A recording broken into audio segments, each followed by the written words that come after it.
Assalamu alaikum warahmatullahi wabarakatuh. Ashamarkamun hordoftoota fi kabajamtoota kiyya akka nagaa jirtu jajjabaatu isin jecha annagaa alhamdulillah isinillee bakkuma jirtanitti nagaa fi rahmanni rabbii isinirraa jiraatu jecha ijoolleen keenya jechuudha viidiyoo haga dhumaa dhageeffachuu dhabuun keessan ufumaa ragaa ofitti baatan jechuudha. Maaliif jennaan gaafii an duraan deebii itti kennaa ture. Ka obboleeyyan keessan ka akka keessanii isin fakkaatan kan gaafatan kan deebii isaaniif deebise isin viidiyoo haga dhumaa dhageeffachuu dhabuu keessaniif gaafii gaafachuu barbaadan deebitanii nama gaafattan jechuudha. Kasilaa deebii viidiyoo darbe keessa argattan. Innis maali obboleettiin keenya kun maal jettee koomentii kana laalaatiin isinin jedha. Koomentii kana kaa dafinaa deebisimee haja ariifachiisaadha jettee obboleettiin keenya kuni obboleettii kiyyaa durmaayyoon viidiyoo hojjedheetiin ture ijoolleen baay'een jechuudha. Ammas warri gaafii akkanaa qabdan viidiyoo haga dhumaa dhageeffadhaa. Viidiyoo nu daqiiqaa dheeraa miti. Daqiiqaa 10 waan hin geenye jechuudha. Isin eegalee waan daqiiqaa 10 hin geenye.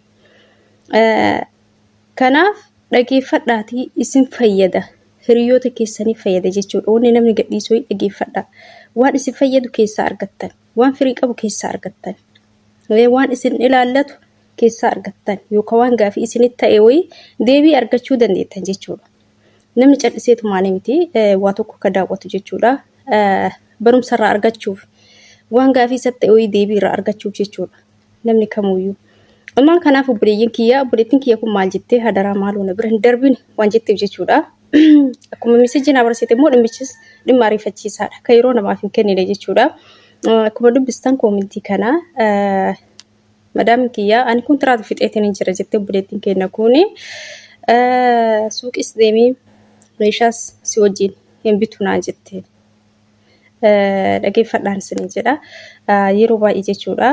Erga biyyaa dhuftee yaa'u akka biyyaa dhufteetti biyyatti hin deebitu. Jalqaba ka gaafa biyyaa dhuftu shanxaa duwidaatiin dhuftaa. Gaafa biyya namaa dhufte immoo waan garaagaraa bitattaa maatii keetii kennaa addaa fira keetii atis waan qalbiin keessi hawwite bibbitatta birri qabdaa miire. Gaafa kana immoo yoo maatiin ati bira jirtu sun suuqii si geessuuf heeyyamamaa hin ta'in rakkoodha hin ulfaata. Nuti harka qullaa biyyas hin jira garuu meeshaan biyyas ni jira. Wanni bitamuu barbaadamu biyyas ni jira. Garuu jechuudha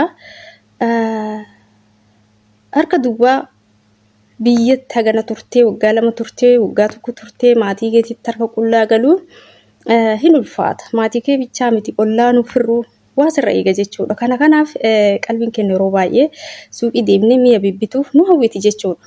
Gaafa kana immoo maatii bira jirtu san irraa dhabdee xiqqoo qalbii nama caba jechuudha. Haa ta'u inni homaa rakkoo miti. Gaafa biyya galti maatii keetiifis rakkoo keessa turteebsitee namni si eegu hin jiru si jammar maatimmaa kana fidin jedhanii sin eeganii naguma san jechaa malee gaafati harka duwwaa galte maatiin haga waan akkamitti akka galte agattimtu qalbii isaanii hirrifatti jechuudha. Siigalee hirrifatti. Innaa kanaaf obboleettii kiyyaa sitti hin dhagaamin yoo sigillee geessuu baattee birrii kee qabadhuutii biyyatti bitatta jechuudha. Waan barbaaddu kennaa ta'u haadha keetiifis abbaa keetiifis obboleeyyan keetiifis. Biyyatti bittee kennitaaf akkaataa keessa darbite ibsiteef jechuudha. Namni si kumatu hin jiru maatiin si kumatu nagaan galuu keeti maatiin ka barbaadan nagaan galuudha waa hunda caala wallahi maa kana bitachuu dideef birri harka qaban maa kana bitachuu dideettan hin yaadina gisee amma wanni isin barbaadan biyya keessa jiru wanti hundi isaa jechuudha. Kanaaf obboleeyyan kiyyaa ittaansitee obboleettiin keenya kun maal naan jettee paaspoortiin kiyya immoo tajaajila fixee jira jettee inni ulfaatu immoo kana jechuudha. Inni ulfaatu kana ka suuqi sun salphaadha. Inni sun salphaadha. Inni ulfaatu kana tajaajila qabu ittiin galuu danda'a jette. Waan kana irra deebi'ee 2-3 dubbadheetiin ture obboleeyyan kiyyaa osoo kontiraanni keessan hin dhumin yoo dhumuuf dhiyaate paaspoortiin keessan tajaajila ji'a 6 gadii qabaannaan dafaatii haaromsaa jedheetiin isinitti himee ture. Viidiyoo isin hojjedheera. Ijoolleen haaraa jechuudha. Maaliif paaspoortiin keessan ka galu isaan harka. Isaan sirraa fuudhanii ol kaayanii yeroo baay'ee jechuudha paaspoortiin keessi ilaallata. Yeroo baastee situ beekaa, yeroo dhumu situ beekaa. Yeroo baay'ee gadi fuudhanii guyyaa kam dhumaa waa'ee kanaa irraa hin hubatan jechuudha baay'inaan. Isaan sirriitti kan xiyyeeffatan fiizaa keetii irratti. Maaliif isaan irratti qaraamaa qoxxora waan ta'eef fiizaan sun. Paaspoortiin garuu qaraamaa hin qoxxoru yookaan adabbii sirratti hin lakkaa'u. Garuu jechuudha kontiraanni kee osoo hin dhumin kontiraanni keetis galuun keetis paaspoortii keetiin wal qabata. Fiizaan keetis jechuudha maaliif atama galus yoo barbaadde kontiraata waggaa lama fixxee galus yoo barbaadde paaspoortiin kee tajaajila qabaachuu qaba. Tikeetiin kasii muramu isaanii sii galee yoo inni kun tajaajila hin qabne immoo ganaa imbaasii deemtee waraqata adii jedhan san ganaa birrii itti baastee sanuyyuu qaxaroo guyyaa kana kootu guyyaa akkanaa jedhanii birrii si baasisiisanii akkasitti galta jechuudha. Garuu manuma san keessattuu dabalteetiin ka hojjetachuu barbaaddu yoo ta'e dirqama paaspoortiin kee haarawwamuu qaba. Paaspoortiin kee yeroodhaan yoo hin haarommin osoo iqaamaan duraa sun hin dhumatin yoo yeroodhaan hin haarommin haga paaspoortii ati haaromsitee inni haga ture achi sii deebi'utti jechuudha. Iqaamaan sun qaraamaa lakkaa'e.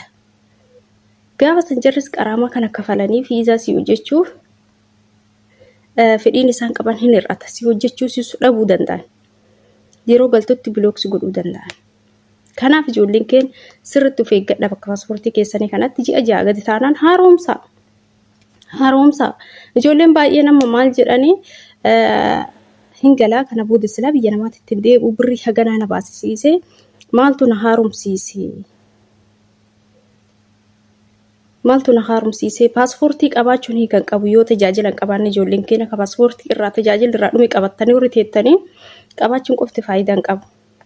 Sii galee birrii si baasisiisa galuu suu barbaadde ganaa imbaasii deemtee birrii baaftee maal jettee waraqaan sii barraa'ee akkasitti ka galtu jechuudha.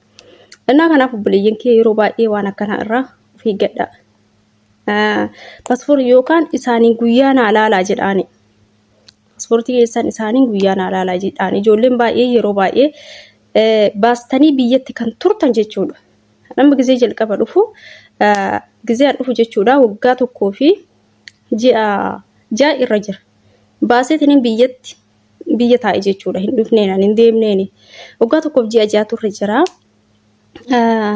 Qaamaan immoo akkasii hojjetamu meeqarri waggaa lamaanii mire ani bakka gaafa inni waggaa tokko dhufee ani waggaa tokko gaafa fixu gaafa inni ji'a ofirraa qabu haaromsuu barbaada paaspoortii kiyya akkana jedheen itti himee jechuudha. Innaa kanaaf obboleeyyan kiyya itti himaatii yeroo baay'ee ijoolleen baay'ee baastanii biyya teettanii yookaan waggaa tokko fi ji'a 9 yoo ta'e kan irra jiru yookaan waggaa tokkoo fi ji'a 8 yoo ta'e isiniin jedhe iqaamaan immoo akkasii hojjetamuun waggaa 2 haga iqaamaan keessun dhumutti odoo iqaamaan keessun hin paaspoortiin dhuma gaafa iqaamaan dhumu immoo paaspoortii kee yoo haaromsite sii deebi'ee achi booda itti fufuu dandeetta jechuudha. Innaa kanaafuu ijoolleen baay'een warri akkuma baastaniin biyya namaa yookaan waggaa tokko booda dhuftan yookaan akkuma baastaniin dhuftan inni waggaa 5 waan ta'eef rakkoo hin qabu. Kanaaf ijoolleen keenya isaantu isinirraa fuudha waan ta'eef isaanuu hin beekan jettanii isaanirratti hin dagatinaa. Wallahi isaanirratti hin dagatinaa. Isaan yeroo baay'ee qaama keessan kanaayyuu yeroo baay'ee yeroo dagataniitiin qarama lakkaa'uuf atu jira jechuudha. Yaadata yeroo baay'ee kanaaf isin immoo iqaamas rakkoon qabu isaan irratti garuu paaspoortii keessan of hin dagatinaa dirqama isin ilaallata haaromsuun isin ilaallata gaafa isin jala tajaajila irraa dhume immoo jarri wanni isaan itti gaafataman hin qabu wanni isaan dirqama baasanii isin haaromsaniin hin jiran jechuudha dirqama isaaniiti miti paaspoortii haaromsuun dirqama keetti dirqama keenya jechuudha kanaaf sirriitti of eeggadhaa obboleettii kiyyaati amma